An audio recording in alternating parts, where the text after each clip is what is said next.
have a question? Yeah, I want to know more about what kind of food you ate during the Depression. That's a good question. Okay. Because you mentioned mustard sandwiches Yeah, well, that was after school went out, you know, when you're hungry as little kids. and margarine was different. What other things did you eat during that time? Well, there's rationing on a lot of things, like you say, butter was rationed, shoes were rationed, fabric was rationed. We had in our home, we lived just out of the country, we had about an acre and a half, and so my father had 2 cows, so we always had plenty of milk, and we could make our own butter from that, you know, so. But I think that goes to most Americans, Yeah, is we were still very much a rural economy at that time. And so I don't know that most people's food habits changed very much except for processed foods. and we didn't have as many They processed. just didn't have very many processed foods. So they would have had meat and, you know, all the vegetables you could eat and all the good food. So, I remember her talking about it. They had, they can hear me. She had, an uncle, Uncle Leland, and he used to like to tell us that he was a great big railroad guy, the big boys. And if we didn't quite finish the food on our plates when they were visiting, he'd say, "Oh, how I wish I had that crust of bread that once I threw away." And, you know, as an 8-year-old, I went, "Oh, okay." When I heard it later on, I was going, "No, you guys had plenty of bread, that wasn't a problem." Okay, we have about 5 more minutes. We're just gonna open it up to any questions you guys have. Just raise your hands. Oh, we got Very one thoughtful there. questions, very good questions. What was the jewelry like? The jewelry at that time, well, it was good, it was good, and, I remember my mother had a beautiful diamond, and when we were married, my husband was going to Lucasfilm, Arizona, and he went to a diamond and got me a beautiful diamond when we were married. So, and the jewelry was good, yeah, So most of the jewels were authentic? yes. But they did have the 5 and 10 cent store that you could get costume jewelry, and it was only about 15 cents for a little ring. Do you still have the diamond? Yeah, I do have the diamond, it's been reset a couple of times, but I do have it too. I can see it with me afterwards if you want to. What advice would you give us about rebuilding after a catastrophe happens? That's a good question. Well, it's a good idea to keep your money in the bank, so you can do something with it. So, and my mother and father was never bought on any payment plans. They waited till they had cash. When they built their home, they, built a beautiful home, but it was during the Depression. And my father was a good workman, and he'd gone to plastering school in Southern California. And so the people that were wealthy built beautiful big homes. And so he was busy all during that time. And so they built our home. Took 3 years, but it was completely finished. And it was a large home. It's still being lived in now, today. And I was really, it's still people are taking good care of it. Still a beautiful home, And I think the key there is, it took them 3 years.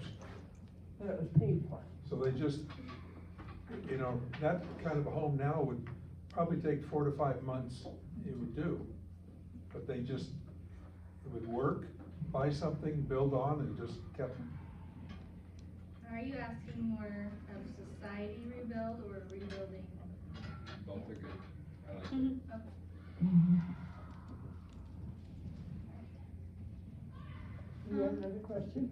Okay. Did you ever, have you ever had friends in Germany? Friends in Germany? Yes, Like we lived during or after?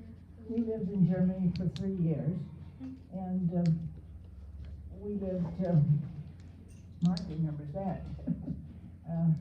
We lived in Longford, and then later we lived in Germany. My husband worked in the Air Force in security. I do remember that, Mark was all excited, came home from school, and he said, oh, we're gonna get to go here and there, and so forth, and his father says, no, you won't be going there, because he was in top security, and he was not around to have us go to some of those kind of places.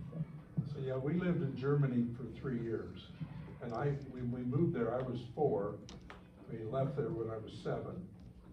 And I will tell you one kind of interesting thing for me is when we drove into Dunkirk. You all know what Dunkirk is, right? And my father met us because we were coming in on the ship. He drove in, we came on the ship. He picked us up. It was about 7 o'clock at night, getting dark. And he took us to the only restaurant that was open in Dunkirk. And there was a single street light up. And at 4 years old, I can still remember distinctly looking out, as this is 1953. So, you know, that's a little bit of time since the war ended, which is 1945. So that's 7, 8 years afterwards. But as I looked past that light bulb, all I could see were shards, the broken down, bombed out buildings all around us. And it was quite scary, frankly. And when we drove into where we lived in southern Germany, near Munich, called Landsberg, the first building you would drive past as you're going into this complex, it's all natural fields, but there was this one building that was probably once the size of this building, but probably 2 or 3 stories, and it was just bombed out. So that's always stuck in my mind as very real, and we didn't have that kind of stuff in the United States. You were asking about, what was life like afterwards. Not much had changed in the United States, but Germany, big problems.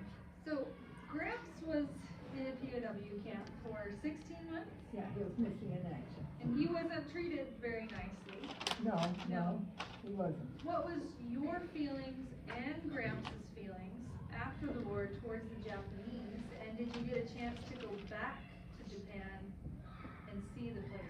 Well, the place that we lived in California, good, we had lots and lots of Japanese people that lived there. And one of his very best friends was Japanese.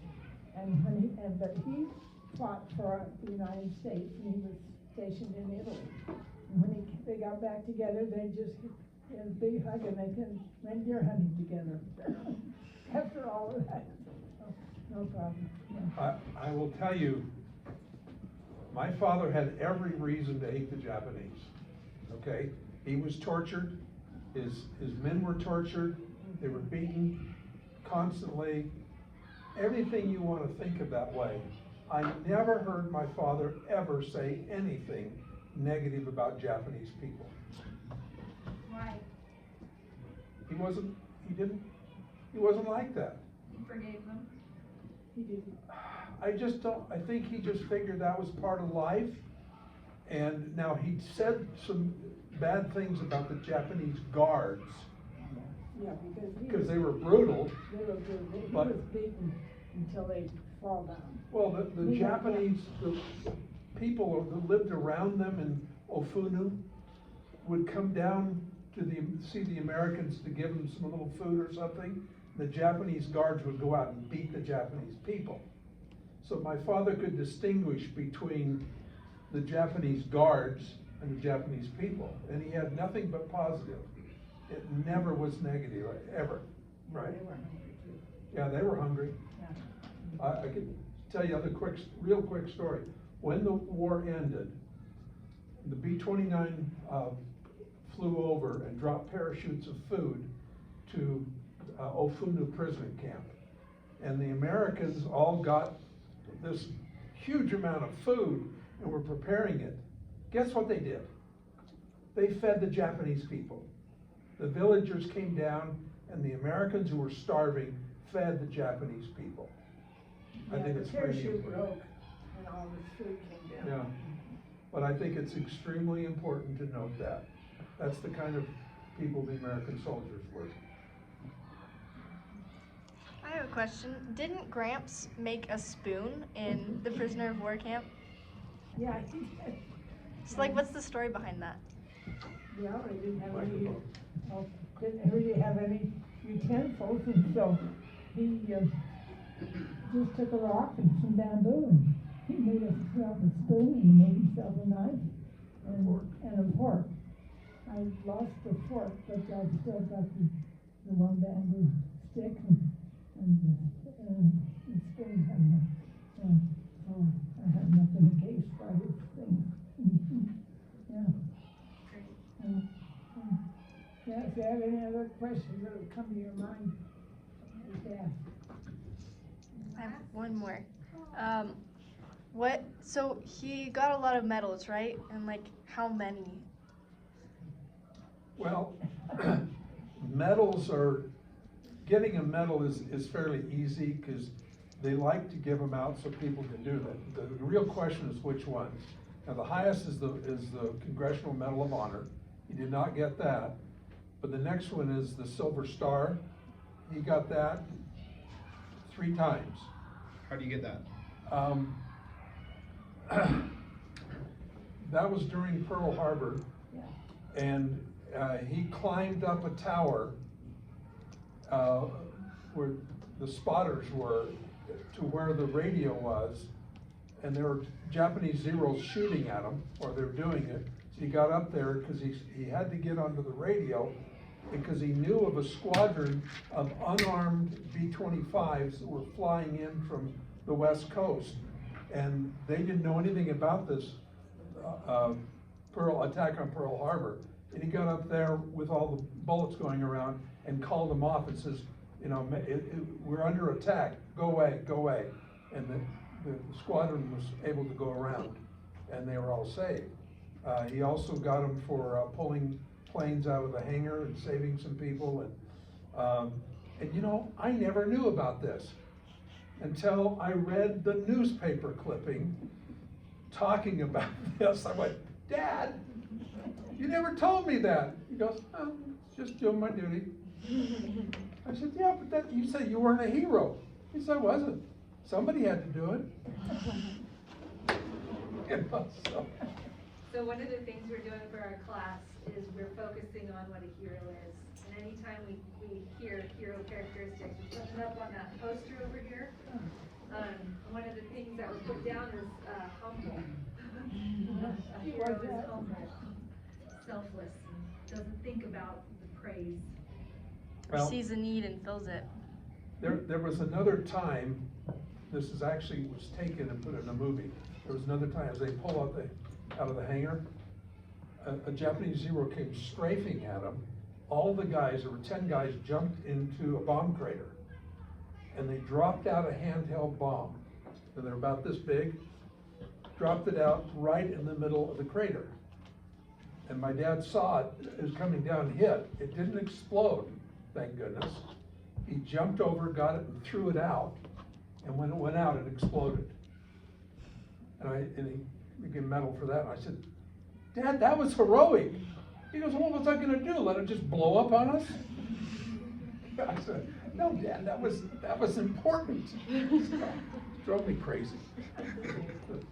Well, we are out of time, but thank you so much for answering our questions, Grams. Can we give her a round of applause?